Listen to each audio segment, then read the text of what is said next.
8 വർഷക്കാലമായി നമ്മുടെ മനസ്സറിഞ്ഞ നമ്മുടെ സ്വന്തം wedding centre Laiba wedding centre. വില വളരെ കുറവാണ്. Laiba wedding centre, Pookkottumpadam, Wandoor, Karuvarakundu. കരുവാരക്കുണ്ട് കുട്ടത്തിയിൽ കാട്ടുപന്നിയുടെ ജഡാവശിഷ്ടങ്ങൾ. മുളങ്കുന്നിലെ നെച്ചിക്കാടൻ മൊയ്തീന്റെ സ്ഥലത്താണ് ഒരാഴ്ചയിലധികം പഴക്കമുള്ള കാട്ടുപന്നിയുടെ ജഡാവശിഷ്ടങ്ങൾ കണ്ടെത്തിയത്. പന്നിയെ വകവരുത്തിയത് പുലിയാണെന്നാണ് നാട്ടുകാർ പറയുന്നത്. ജനവാസ മേഖലയിലാണ് കാട്ടുപന്നിയുടെ ശരീരഭാഗങ്ങൾ കണ്ടെത്തിയത്.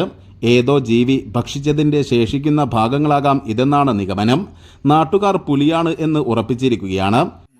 എൻ്റെ ഏട്ടൻ്റെ ഒരു പട്ടീനെ പുലി മാന്തി. പുലിൻ്റെ ശല്യം നല്ലോണം നടക്കുന്നുണ്ട്. രാത്രി കാലങ്ങളിലൊക്കെ പിന്നെ കഥ കടച്ചു കഴിഞ്ഞാൽ പട്ടീൻ്റെ ഭയങ്കര കൊരയാണ്.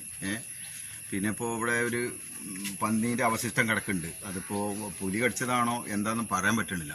ഈ നാട്ടുകാർക്കും വീട്ടുകാർക്കും ഒക്കെ പുറത്തിറങ്ങാൻ പറ്റാത്തൊരു അന്തരീക്ഷമാണ് ഇപ്പോൾ നടന്നുകൊണ്ടിരിക്കുന്നത്. അപ്പോൾ ഇതിന്റെ അടിസ്ഥാനത്തിൽ വനപാലകർ സ്ഥലത്തെത്തി പരിശോധന നടത്തി. News bureau, Karuvarakundu.